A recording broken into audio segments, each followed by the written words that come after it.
Bienvenidos este domingo a nuestro servicio en línea. Estamos muy agradecidos con Dios de poderles llevar a ustedes esta sesión de alabanza y de meditación en su palabra.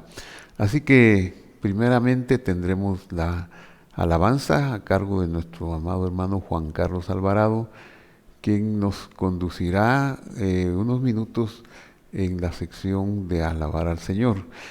¿Por qué alabamos al Señor? ¿Por qué cantarle? Pues nuestro ser lo necesita, es algo innato. Estamos tan agradecidos con Él y tan maravillados de su nobleza, de su grandeza, que la alabanza viene a ser una reacción a sus actos de bondad para con nosotros, de salvación, de provisión, de cuidado.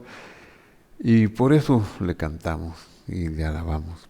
Así que, Juanca, tú que Dios te ha usado en este don tan maravilloso, te hizo un adorador, un salmista. Te dejamos el tiempo para que nos conduzcas y nos guíes en esta sección de alabanza a nuestro Señor. Cantémosle al Señor. Que tú vienes pronto, que tú vienes por tu pueblo, que hay oportunidad, que todavía hay lugar, que todavía hay esperanza, porque Jesús está en este lugar. Amén.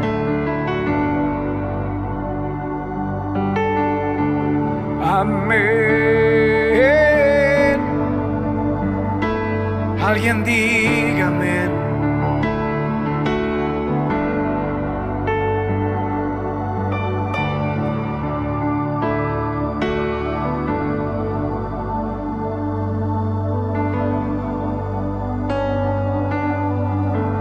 Santo es el Señor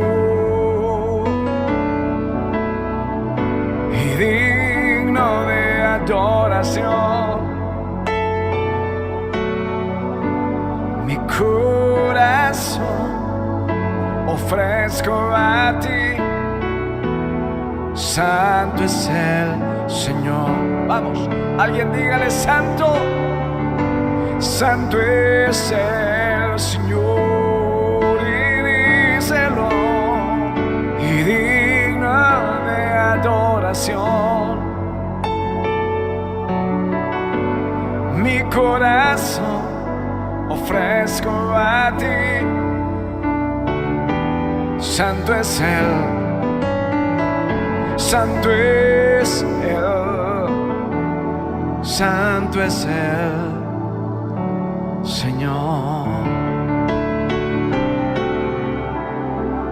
Santo, adoramos tu dulce nombre, santo, santo de Israel. Estás aquí,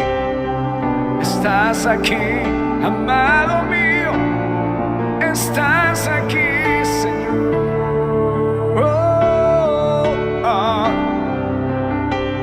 Estás aquí, estás aquí.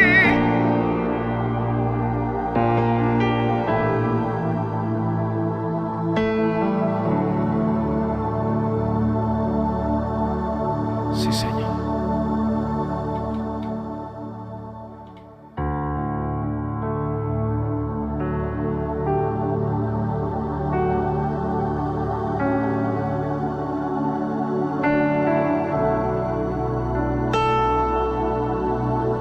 Estás aquí, Señor. Tu presencia en medio de tu pueblo.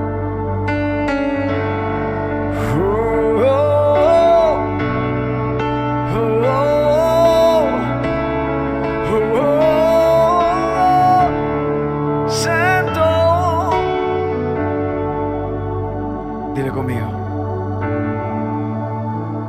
Soy deudor a ti, Señor.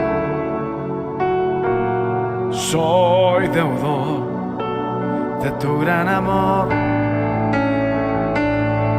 Y lo único que quiero hacer es amarte y adorarte. Yo soy deudor a ti, Señor. Soy deudor de tu gran amor. Y lo único que puedo hacer es amarte. Dígale, servirte una vez más. Yo soy deudor a ti, Señor. Soy deudor de tu gran amor. Y lo único que quiero hacer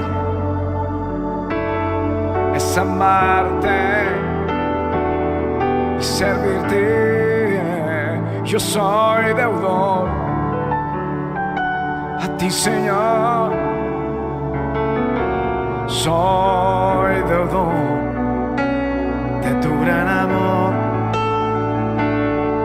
Y lo único que puedo hacer es amarte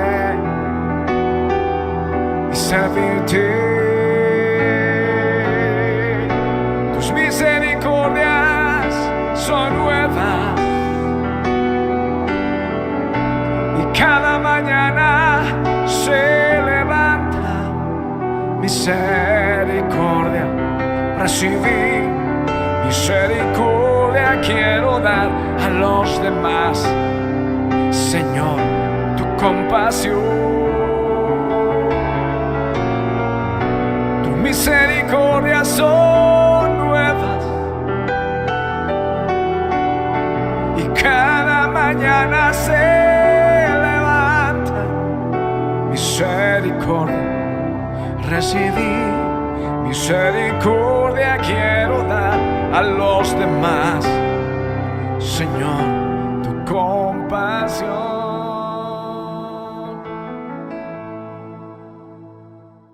Gracias, Juanca. Gracias. Qué hermoso es cantarle al Señor. Qué hermoso es hacerlo con alguien que lo sabe hacer bien. Y ahora vamos a ver el tema que quiero desarrollar y que le he denominado Dad y se os dará. Hay muchos prejuicios sobre la dádiva, sobre el diezmo, sobre la ofrenda. De unos 40 años para acá se desarrollaron esos prejuicios, pero yo quisiera que no nos dejemos arrastrar por los prejuicios, sino que veamos y volvamos a las Escrituras. Y yo quiero volver a las Escrituras hoy en este tema tan hermoso. Dad y se os dará. Leo Lucas 6:38. Dice, dad y se os dará. Medida buena, apretada, remecida y rebosando, darán en vuestro regazo, porque con la misma medida con que medís, os volverán a medir. De entrada, este versículo nos habla del beneficio del dar, aún en la forma que está escrito, dice, dad y se os dará. Es decir, dad, uno da, pero muchos van a dar. ¿Por qué? Porque cuando damos de alguna manera que no sabemos, abrimos compuertas para que vengan muchas más dádivas de las que damos. La reacción que hay en el mundo establecido por Dios es esa. Uno no se queda pobre o escaso en dar, sino el más pobre sería Dios, porque es el mayor dador que hay. Él sabe dar. Entonces, eso es lo primero. Dar no nos empobrece, al contrario, nos podría ser mucho más abundante. Quisiera hacer alusión a la obra ética de R.M.J. Luzzatto, llamada La senda de los rectos.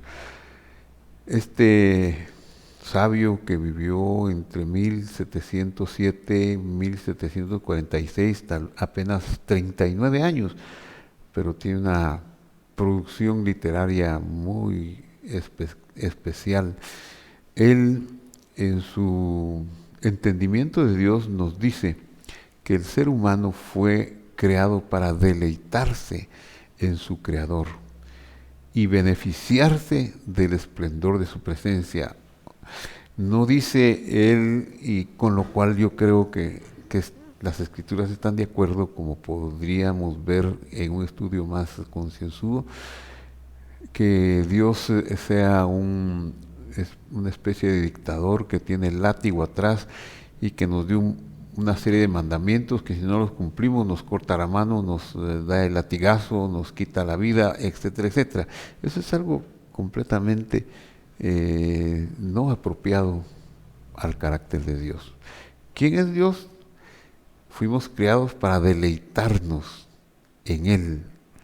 Él es amor, Él es bondad, Él es felicidad, abundancia, sanidad, si lo queremos ya concretar a hechos más conocidos de nosotros,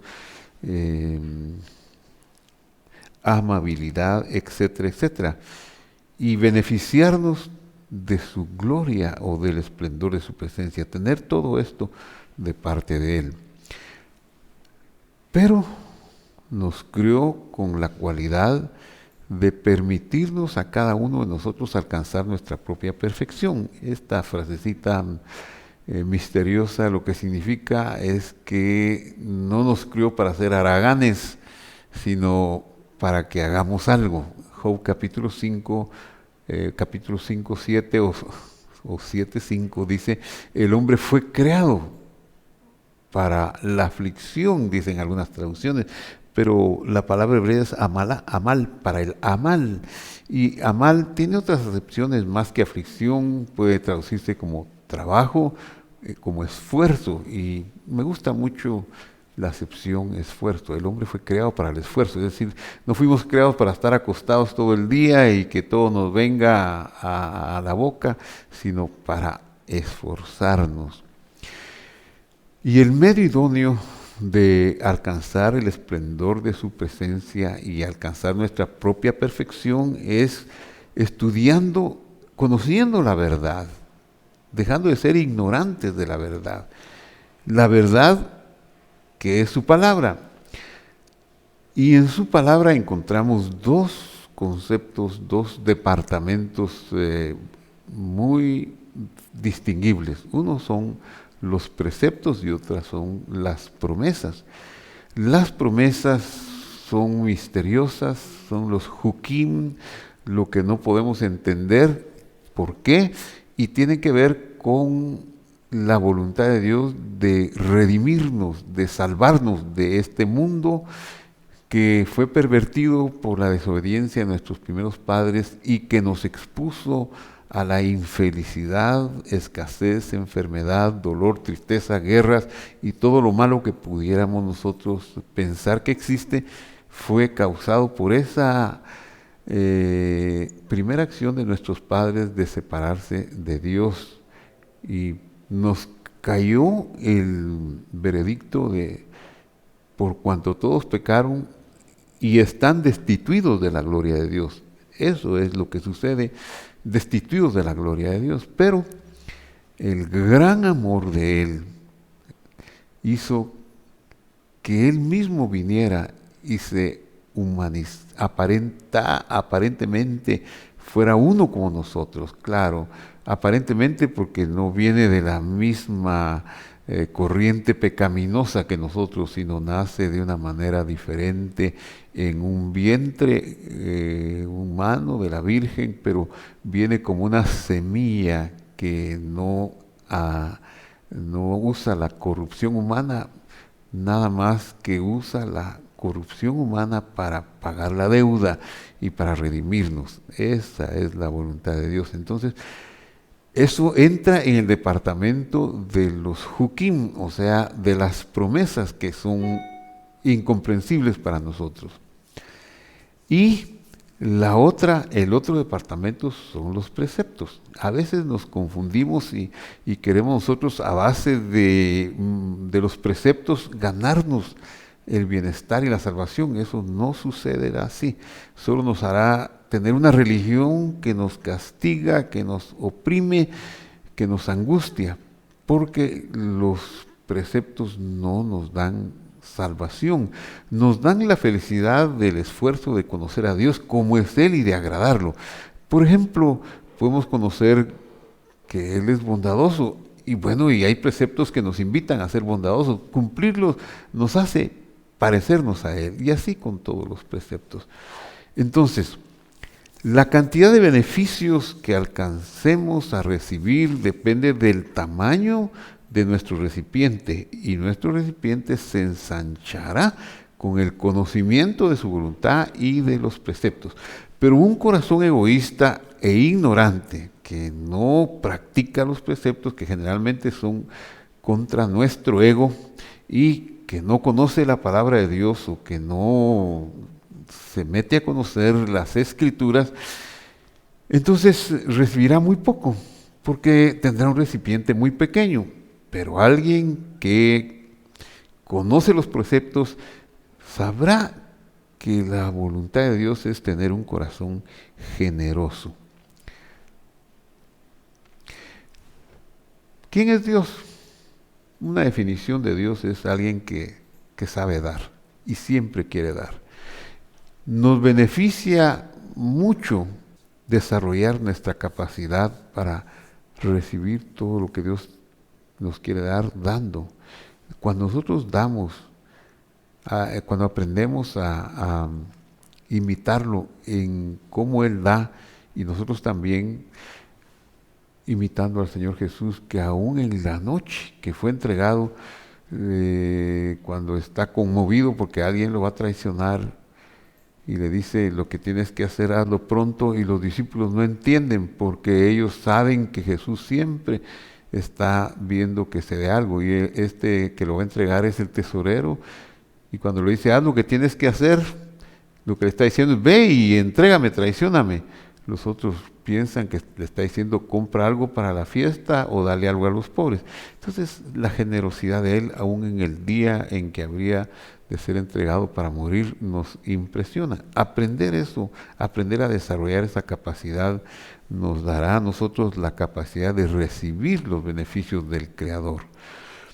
Por eso, el beneficio de dar siempre aparecerá ligado al del amor al prójimo. Y en este caso, veamos el contexto que leí de Lucas, donde dice: dad y se os dará. Veamos lo que sigue o lo que antecede. El versículo que está a la par de dad y se os dará es Lucas 6:37. Dice: no juzguéis y no seréis juzgados, no condenéis y no seréis condenados, perdonad y seréis perdonados. Esto es una capacidad de dar. No estamos hablando solo de dinero, estamos hablando de retener nuestra lengua para no emitir juicios contra nuestro prójimo. Eso ya es una forma de dar bondad, de dar comprensión, y no tener siempre la crítica, siempre el veneno sobre el prójimo. Eso es tan desagradable cuando lo hacemos o cuando alguien lo hace y nos damos cuenta. Por eso no juzguéis. Si no juzgáis, tampoco seréis juzgados, porque todo lo que hacemos tiene una contraparte, una respuesta. Y al no juzgar, no seremos juzgados. No condenéis y no seréis condenados. Perdonad y seréis perdonados. Soltad y seréis soltados, dice en la palabra original. Quiere decir que cuando nosotros perdonamos, realmente soltamos algo de alguien que nos ha hecho daño. Bueno, vamos a considerar también algunas otras escrituras que nos hablan de cómo desarrollar nuestra capacidad de dar y cómo ampliar nuestro recipiente para recibir y disfrutar el esplendor del Señor, beneficiarnos del esplendor de su presencia y ampliar nuestro recipiente para tener dicha y nunca tener temor de la escasez, sino andar confesando con nuestros labios: ¿qué comeré? ¿Qué beberé? ¿Qué vestiré? Porque ya nos fue dicho por el Señor: la vida es más que la comida, el cuerpo es más que el vestido.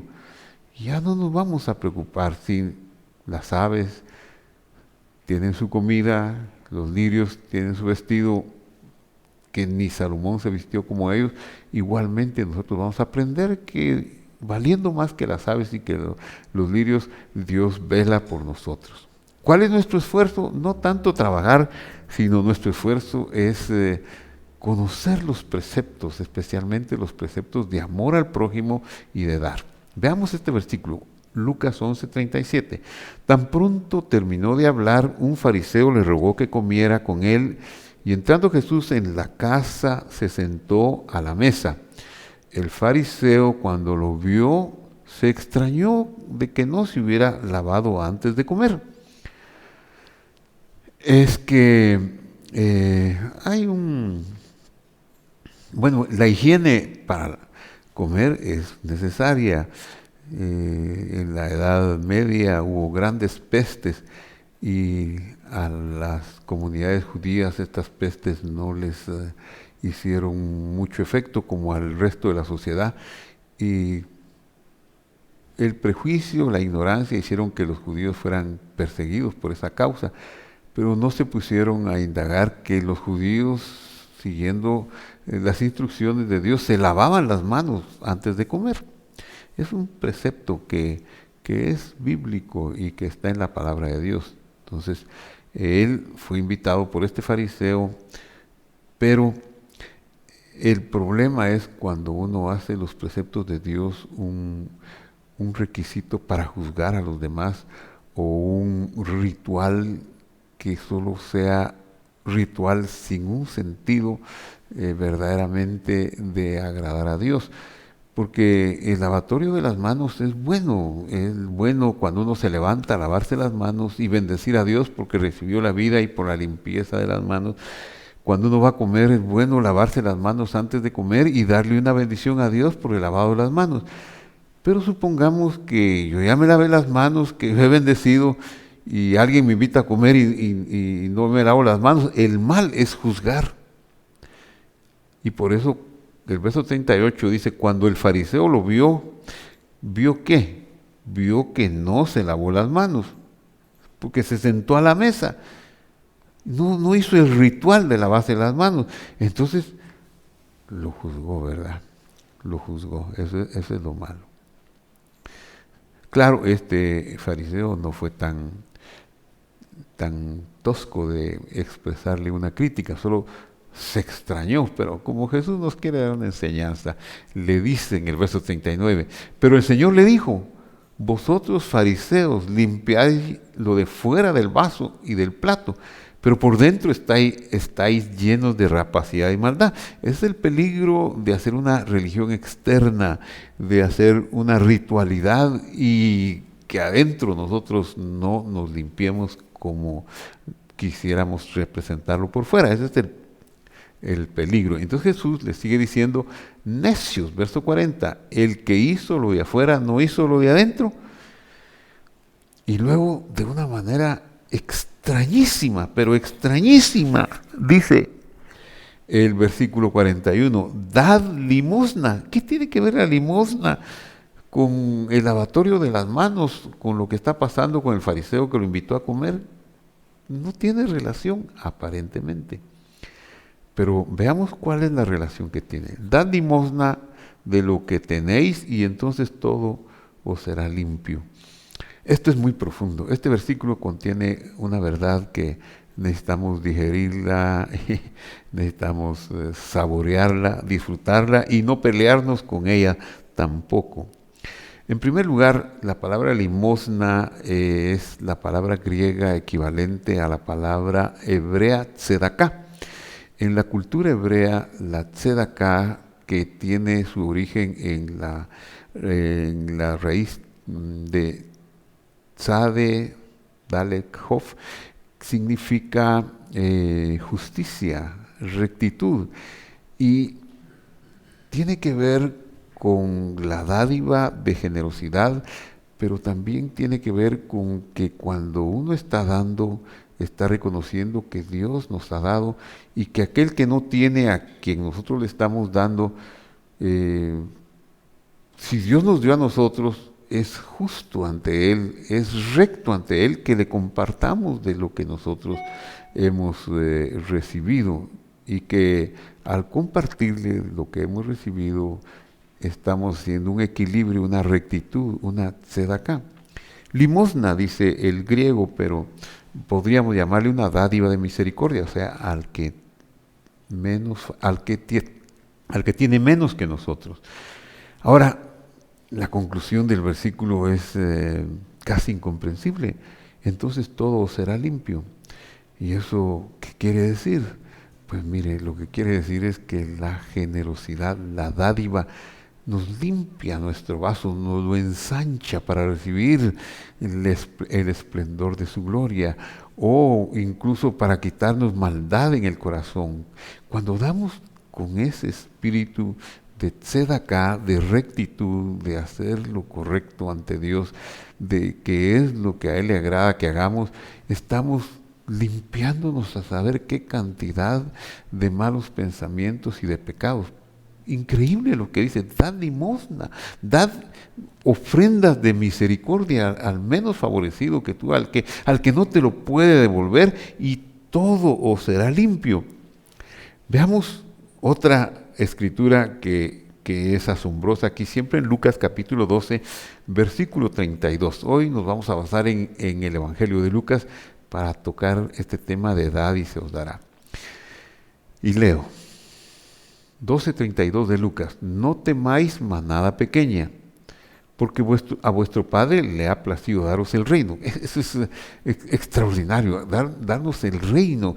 La grandeza es el huerto, es el paraíso, es el esplendor de su gloria, y ponernos en conocimiento de sus preceptos y de sus promesas, y vivir en ese reino de dicha y de felicidad. Y agrega el versículo inmediato, el 33, una revelación que es impresionante. Vended lo que poseéis y haced tzedaká, o dad limosna, o dad una dádiva de misericordia. ¿Qué quiere decir el Señor Jesús? No temáis manada pequeña, porque a vuestro Padre le ha placido daros el reino. Y ahora inmediatamente pasa, para que ustedes tengan ese beneficio del reino, esa felicidad del reino, esa capacidad de ser como reyes y sacerdotes. Ustedes tienen que ser dadores de misericordia. Dar con misericordia. Es que no tengo, vende algo para tener. Vended lo que poseéis. Si no tengo para dar, pues tal vez tengo un objeto y voy a venderlo no para comer, sino para darlo. ¿Qué paso tan grande nos está pidiendo el Señor aquí? Es impresionante, porque no nos dice: dad de lo que tenéis guardado, o dad del dinerito que te sobra ahí, sino que haz un esfuerzo, conviértete en un dador de tal manera que hasta si no tienes para dar, vende algo, y de esa manera da, pero ofrenda de misericordia. Dale a los pobres. La dádiva al pobre es impresionante. El que da al pobre, al Señor le presta. Eso es lo que dice, y le hace estar delante de los grandes. Sigamos viendo. Si esto hacemos, si vendemos y damos tzedaká, ofrenda de misericordia, de rectitud, como he dicho, a los pobres, entonces vamos a hacer bolsas que no se envejezcan, tesoros en los cielos. Eso es tremendo. Casi todo lo que hacemos en esta tierra se queda en la tierra. No podemos llevarnos cuando morimos nada, absolutamente nada. Hay alguien que pidió que lo enterraran con todos sus bienes y lo enterraron. ¿De qué sirve eso? Más tarde alguien puede ir y abrir la tumba y robarnos aquello que nos apreciaba los egipcios antiguos. A sus reyes los enterraban con sus esclavos y con comida para disfrutarlo. Todo eso es insensato y no es real, pues no se puede uno comer nada. La muerte cuando llega nos incapacita para disfrutar cualquier placer de este cuerpo, ya sea comida, pensamiento o cualquier otra cosa. Pero cuando nosotros damos la dádiva de la tzedakah, de la rectitud o de la limosna, que es de entrañable misericordia, hacemos tesoro en el cielo y aunque muramos, eso nos seguirá aún después de muertos.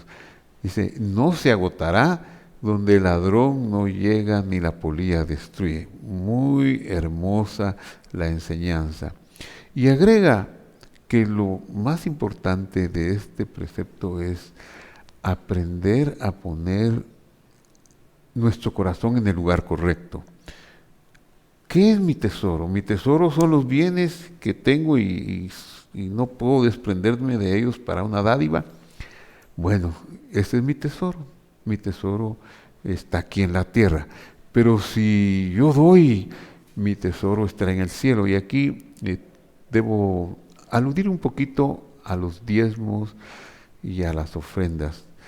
En los últimos 40, 50 años ha habido un auge en los diezmos, en enseñar sobre los diezmos y las ofrendas y en enfatizar en el beneficio que hay de diezmar, porque hay un beneficio extraordinario cuando se diezma, pero muchas veces se pierde el beneficio verdadero del diezmo y de la ofrenda, que no es obtener en esta tierra, porque puede ser que si yo espero obtener en esta tierra la recompensa, entonces mi corazón está en esta tierra, sino que voy a recibir, como dice la ética de los padres, cuando ellos explican que los mandamientos tienen una recompensa en este mundo, pero es como los intereses y el capital se recibe en la vida eterna, en el mundo venidero. Esa es la verdadera cualidad para ver los diezmos y las ofrendas y cualquier otro mandamiento del Señor. El premio no es en esta tierra. El premio en esta tierra de obedecer a Dios y de vivir en sus preceptos como honrar padre y madre, que es un precepto muy claro porque tiene el premio de para que seas de larga vida y te vaya bien en la tierra, pero te vaya bien en la tierra, esos son los intereses. Y eso de dar y se os dará, o el que diezma se le abren las ventanas de los cielos, el que ofrenda le es dado 100 por uno, todo eso son los intereses. Nuestro corazón no debe estar puesto en los intereses, porque ¿qué son los intereses? El interés que pagan los bancos en este tiempo es como del 2%. Depende si uno consigue un buen interés, puede llegar hasta el 3%, pero en fracción decimal sería 0.03 o menos 0.02, 0.01. Eso es muy poco. Sin embargo, eso poco convertido en la enseñanza del Señor puede ser que nos limpie el vaso aquí y en la vida eterna. Puede ser que nos dé el 100 por uno aquí y las ventanas abiertas de los cielos aquí, pero eso es solamente el 1.5%. La verdadera limpieza y las verdaderas riquezas serán en la vida eterna. Entonces, mi corazón no debe estar en voy a diezmar para que tenga yo 100 veces más. Estoy seguro, y eso por experiencia lo digo, mi madre le tengo que agradecer que me enseñara a diezmar desde joven, desde que tuve mi primer sueldo. Y bueno, y antes ella me daba para que yo diera mi diezmo en la escuela dominical. y nunca dejé de hacerlo y nunca me ha faltado. Siempre ha estado la provisión de una manera que no es el caso de ponerme a hablar de mí, contarle, pero he visto milagros de sustento que he entendido que son los intereses de obedecer ese precepto. Lo importante pues, ¿dónde está mi corazón? Mi corazón está en la tierra, diezmo para enriquecerme, ofrendo para enriquecerme, para tener influencia, voy a diezmar para que me den honores. Eso es un corazón terreno. Pero si lo voy a hacer porque Dios lo estableció y he entendido, pues el que no ha entendido diezmar no diezme. Pero sí dé generosidad, dé al pobre por lo menos, porque eso sí lo podemos entender todos, aunque no tengamos una instrucción profunda en la palabra. El que diezma es porque tiene una instrucción más profunda en la palabra. El que da al ministerio de Jesús, como fue el caso de estas mujeres, es porque tiene un entendimiento más profundo en la palabra. Así que, en conclusión, quitemos nuestro corazón de los beneficios en este mundo, porque el verdadero beneficio de la dádiva es como perdonar para ser perdonados. Por eso está en el contexto, no juzgar para no ser juzgados y saber que nuestro tesoro debe estar en los cielos. Y ya para finalizar, una última enseñanza, esta es siempre en Lucas, hoy nos ubicamos en Lucas, porque me pareció que ahí estaba la enseñanza de dar y se os dará. Dijo también al que lo había convidado, es otra enseñanza, otro capítulo 14, versículo 12, y le dice estas palabras: cuando hagas comida o cena, no llames a tus amigos ni a tus hermanos, ni a tus parientes, ni a tus vecinos ricos, no sea que ellos a su vez te vuelvan a convidar y seas recompensado. ¿Qué significa esto? Significa algo que vemos muy a menudo en personas que no son avaras. Si alguien lo invita a comer, pues le nace el deseo de recompensarle con una comida. Y eso es lo que Jesús está diciendo. Si nosotros le invitamos a comer a alguien que tiene capacidad económica, pues nos va a invitar a comer.